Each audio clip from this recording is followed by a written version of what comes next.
popular this morning. Yeah. Oh. Nowhere else to go, have we? Everyone watching? Morning, Sam. First of all, transfers, of course, main story. I thought it should be Crystal Palace versus Man City. Is that not why we're here, Joanne? Yeah. We will talk about the transfers. Yes. Can you confirm, is Patrick van Aanholt having a medical here today? Yes. Are you expecting that one to go through then? Not until we have every aspect of negotiation or what the medical might say. So until that situation is over and done with, then he's in the process at the moment. There was a situation earlier in the season with suggestions of some sort of heart condition. Is that an issue, do you think? No, we've had many players with a very similar condition. So it's quite common throughout the game. It's just a precaution that we have to take and Patrick has to take regarding his particular situation. So I wouldn't imagine that would be a problem. I've dealt with 2 players in the past with very similar conditions. So I think the medical will be okay, and I think that Patrick will be hopefully looking forward to joining us. What is the situation with Carl Jenkinson's been going on for a while now? Arsene Wenger saying yesterday in his press conference that it's over the players' wage demands. Is that one that you That's not my area. That's the chairman's. He's the man who negotiates the deal. So I can't tell you one way or the other whether it's broken down on the finance or not. And he's not here today anyway, so you can't ask him. Is that one that you're still hopeful might get done in time? Maybe. I mean, there's several. We'll be hopeful for between now and Tuesday. But like I've said before, that there's many deals that we haven't got that we've tried to do, and I think that this one, in terms of Carl, has been a stumbling block. Whether that gets sorted out or not, it has probably been our biggest blocker of the transfers we've tried to do in this window. It's become very expensive today for players, particularly who play in this country, to sign them on. Reports of bids that have gone in, Robbie Brady and Ibrahim Amadou. Is it correct to say that bids have gone in for those, and where do you stand with those at the moment? They're not in our process at the moment. No. So Robbie Brady is not an option? No. And Ibrahim Amadou is not an option for you at the moment? If you've got one that Amovich. Sorry? What was it? Amadou, all right. No. A little more. But just in terms of that, I mean, we're talking about players coming in there, but in terms of going out as well, suggestions that Johan Kabay could be of interest to people. Is he one that you'd be prepared to? I'd no bids for anybody at the club at the moment. So there's a few muted clubs have asked for loans, but as we can't get a loan, I don't see why we should loan anybody out at this stage. So we've said no to those loans at the minute. Like I said, my focus is not going out. My focus is on coming in. Just to confirm on those Andros Townsend, there's a lot of talk about Newcastle. No, nothing to do with Andros as far as I'm concerned. Have Newcastle been in? Have they approached you at all? Nobody's bid for anybody. Thought I just said that, sorry.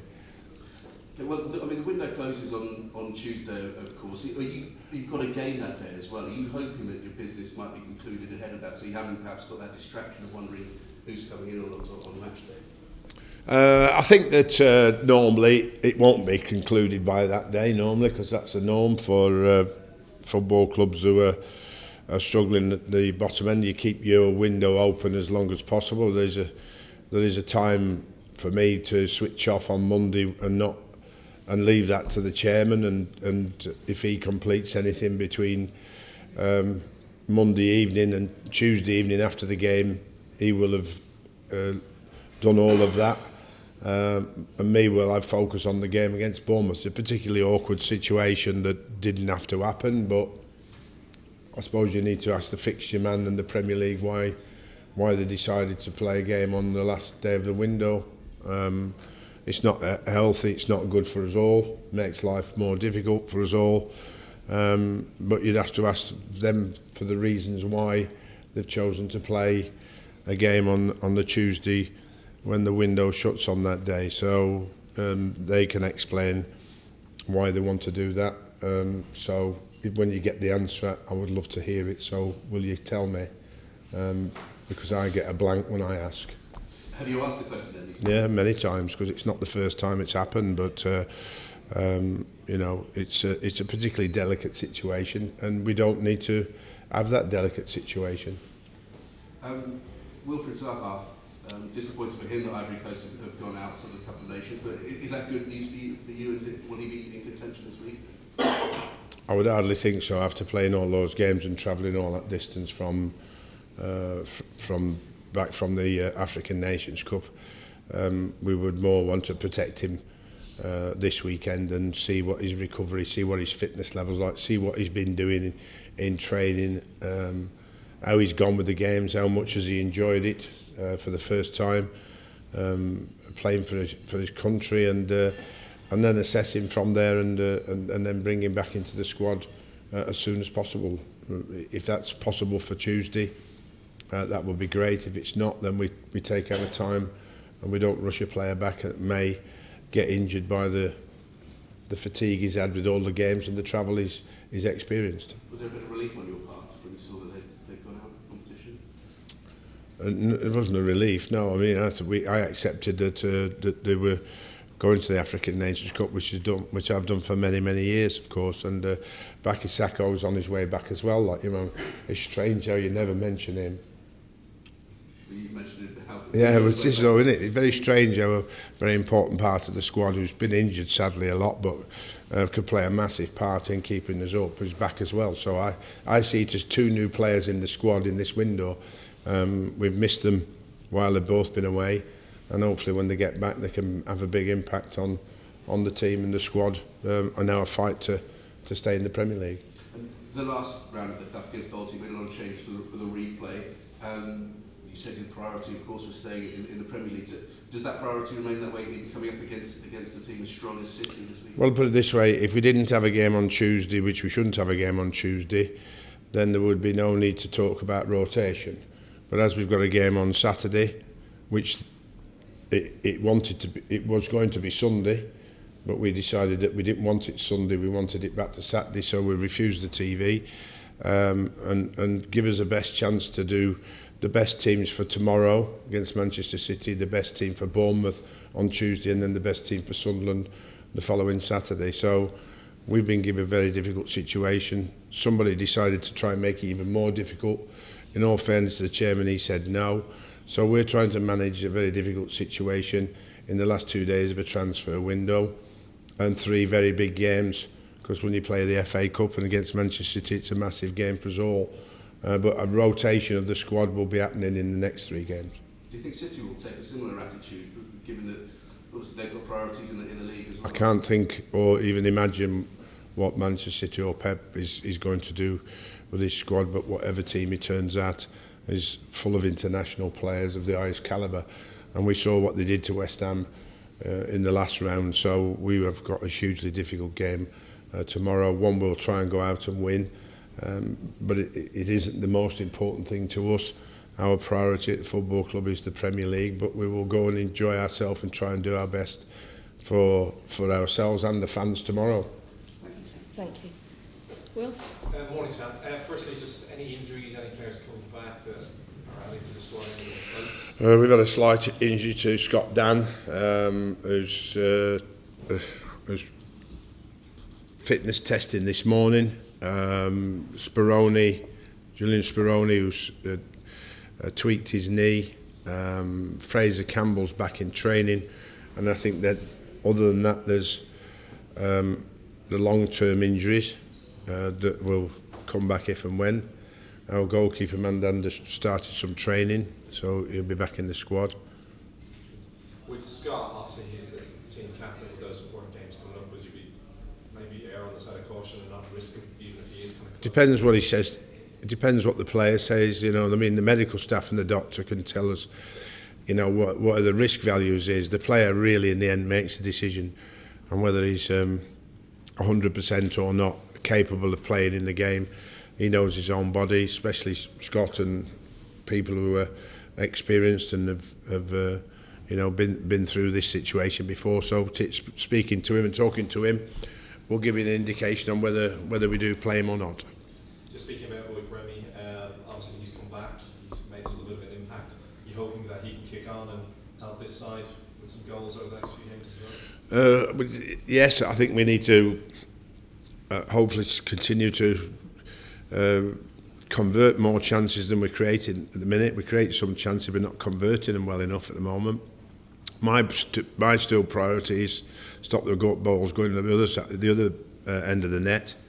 Thought we did that last week, but unfortunate circumstances went against us to prevent that goal. So, you know, after going down to 10 men and not being able to get the sub on, and then the assistant referee missing an offside, it was a bitter pill to swallow, and another point lost, sadly, in our fight against getting out of this position we're in. As I said, I think it's not really the priority. The Premier League is staying in it, but surely, I suppose it would be a huge confidence boost to the side to get one over Manchester City.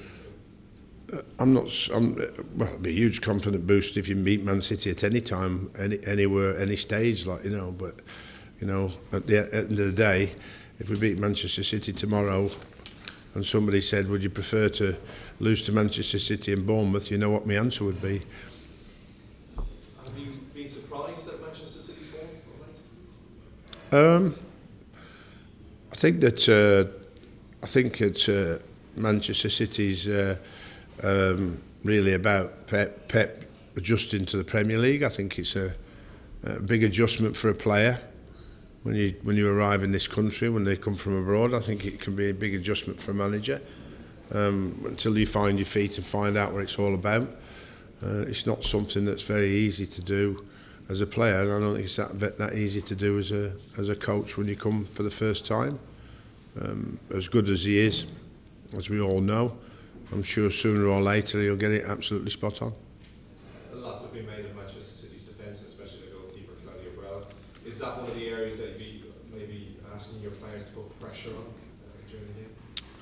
Well, I think that definitely the key to beating any big side over the years has been what you do after you've defended extremely well against the talent they've got. It's what you do with your possession. And you have to maximise your possession against the opposition. I was looking at the stats at Everton, and Everton's 4 shots on target was 4 goals.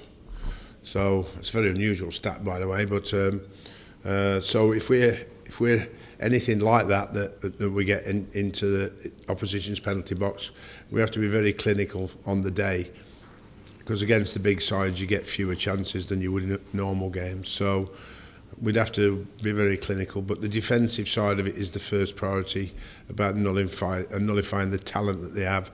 And you saw that talent in full flow in the last round against West Ham at West Ham. So we have to be very, very good when we're out of possession, and then when we've got that possession, we have to try and expose some of their weaknesses, which is what every team has. Thank you. Just Sam, what does Patrick van Aanholt bring to your squad? I think that he was a major saviour in our run last season after the window had shut. I think that the team grew in confidence, and he was a major part of that success story. I think that his contribution